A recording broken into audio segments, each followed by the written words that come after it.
ओम नमो भगवते वासुदेवाय। देवउत्थान एकादशी साल 2024 में कब है, पूजा विधि क्या है और शुभ मुहूर्त क्या है? किस तरह हम लोगों को पूजा करनी चाहिए? क्यों हम देवउत्थान एकादशी मनाते हैं हर वर्ष? वो सारी जानकारी मित्रों इस छोटी सी वीडियो के माध्यम से आप प्राप्त करने जा रहे हैं। उससे पहले कहना चाहूंगा कि अगर आप इस चैनल पर नए हैं या चैनल को अभी तक सब्सक्राइब नहीं किया तो कृपया चैनल को सब्सक्राइब कीजिए, वीडियो को लाइक कीजिए, शेयर कीजिए और कमेंट्स में पवित्र अवसर पर, एकादशी के पवित्र अवसर पर ओम नमो भगवते वासुदेवाय अवश्य लिखें। मित्रों, कार्तिक मास के शुक्ल पक्ष में जो एकादशी आती है उसको देवोत्थान एकादशी के नाम से जाना जाता है। इस दिन भगवान श्री हरि विष्णु शयन निद्रा से, जो 4 महीने की शयन निद्रा में होते हैं, वापस जागृत अवस्था में आ जाते हैं और इसी दिन से विवाह, शादी आदि धार्मिक कार्य, पवित्र कार्य भी होने आरंभ हो जाते हैं। आप जानते ही हैं कि हिंदू सनातन धर्म में 4 महीने विवाह संस्कार, शुभ मुहूर्त आदि नहीं होते जब विष्णु भगवान जी शयन निद्रा में होते हैं।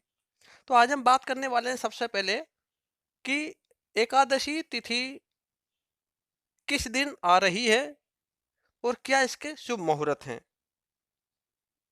क्योंकि बहुत ही कंफ्यूजन हो रहा है और बहुत ही मेरे पास में कॉल आ रहे हैं कि गुरुजी कब से एकादशी तिथि आ रही है।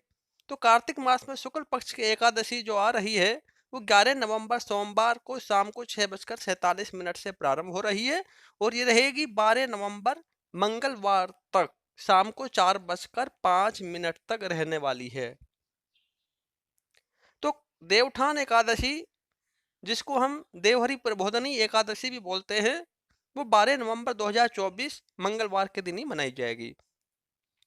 द्वादशी तिथि कब की रहेगी? वो प्रारंभ होगी 12 नवंबर मंगलवार की शाम को 4:06 से और रहेगी 13 नवंबर दोपहर को बुधवार तक 1:01 तक दोपहर के रहने वाली है, जिसमें व्रत के पालने का शुभ मुहूर्त भी आपको बताया जाएगा।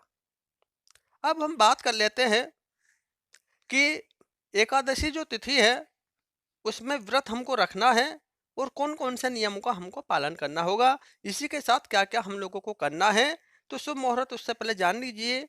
12 नवंबर 2024 मंगलवार में ब्रह्म मुहूर्त का समय रहेगा सुबह को 5:06 से 5:54 तक।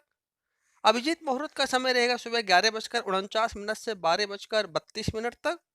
प्रातः काल में अगर आप पूजा करना चाहते हैं तो उसके लिए शुभ मुहूर्त है 5:22 से 6:42 तक और शाम काल में पूजा करने का शुभ मुहूर्त रहेगा 5:29 से 6:48 तक। मित्रों, राहु काल, जिसको अशुभ काल भी कहते हैं, वो रहेगा दोपहर के 3:04 तक। तो सलाह दी जाती है अशुभ काल में, राहु काल में कोई भी शुभ कार्य ना करें। 13 नवंबर बुधवार की बात कर लेते हैं। सूर्योदय उदय होंगे सुबह के 6:43 पर सूर्य उदय का समय है और सूर्यास्त का समय रहेगा शाम को 5:38। ब्रह्म मुहूर्त रहने वाला है सुबह को 5:07 से 5:55 तक और सिद्धि योग रहेगा दोपहर के 3:26 से पूरे दिन रहने वाला। राहु काल रहेगा 12 बजे से 1:30 तक। बात कर लेते हैं हरिवार से समाप्त कब होगा। तो 12 नवंबर 2024 मंगलवार में रात्रि 9:30 तक हरिवासर रहेगा। उसके बाद में हरिवासर योग समाप्त हो जाएगा। और व्रत पारण कब करना चाहिए और उसका शुभ मुहूर्त क्या है? तो 13 नवंबर 2024 बुधवार को सुबह 6:43 से लेकर सुबह के 8:51 तक, जी हाँ, 6:43 से 8:51 तक का जो समय है वो शुभ है व्रत पारण के लिए।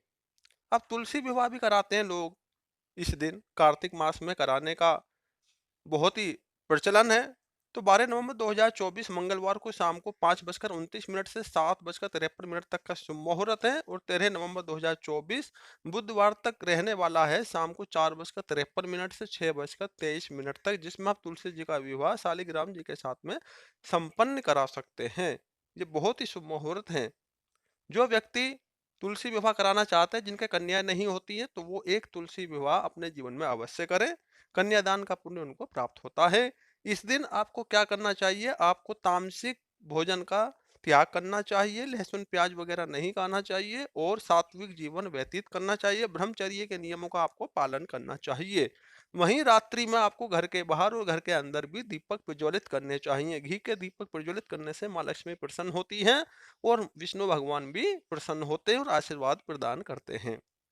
इस दिन शाम के समय पूजा करते हैं और भगवान विष्णु के चरण बनाते हैं। उसी के साथ अपने घर के जितने भी सदस्य होते हैं, वो अगर कोई पशु भी रखते हैं तो उनके भी चरण चिन्ह बनाते हैं। उसके बाद में एक टोकरी से, और अगर टोकरी नहीं है तो परात से भी आप उसको ढक कर रख सकते हैं। वहां पर आपको थोड़े से गेहूं के दाने डालने होते हैं, गेहूं रखने होते हैं, और गेहूं का अभाव में आप चावल भी रख सकते हैं। और शाम को दीपक प्रज्वलित करके सरसों के तेल का अपने देवताओं को उठाने के लिए गीत महिलाएं गाती हैं। इस तरह से अपने देवताओं को उठाना चाहिए। अपने गोत्र का उच्चारण करते हुए बोलना चाहिए कि इस गोत्र के जो हमारे देवता हैं, विष्णु भगवान जी के साथ में जागिए और हमें आशीर्वाद प्रदान कीजिए। इस तरह से एकादशी को मनाने से बहुत ही पुण्य प्राप्त होता है।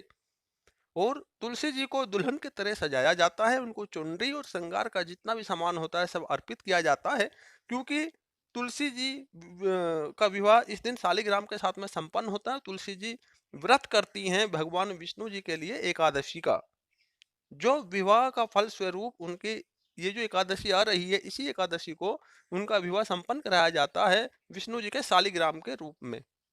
विष्णु भगवान जागते हैं और तुलसी जी के साथ में विवाह करते हैं, तो उनको दुल्हन की तरह सजाना चाहिए। और सभी अच्छे वस्त्र, चुनरी, और चुनरी के साथ साथ भी जो भी श्रृंगार का सामान होता है उसका पूजन करना चाहिए और तुलसी महारानी को समर्पित करना चाहिए, जिससे बहुत ही पुण्य की प्राप्ति होती है।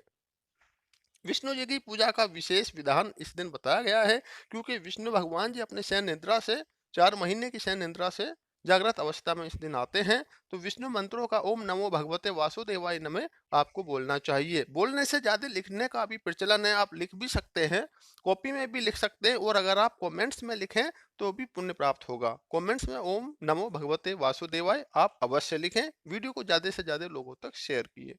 विष्णु भगवान की कथा आप श्रवण करें, विष्णु मंत्रों के पाठ करें, और रात्रि में अगर आप नृत्य गीत आदि का आयोजन करते हैं तो भी अपना समय आप अच्छी तरह से व्यतीत कर सकते हैं। रात्रि में भगवान विष्णु के भजन कीर्तन और विष्णु पुराण पढ़ सकते हैं, आप स्तोत्र का पाठ कर सकते हैं, और विष्णु जी की जो ओम जय जगदीश की आरती है वो भी कर सकते हैं। इससे करने से बहुत ही पुण्य प्राप्त होता है। इस तरह एकादशी का व्रत और एकादशी का जो त्योहार है आप मना सकते हैं।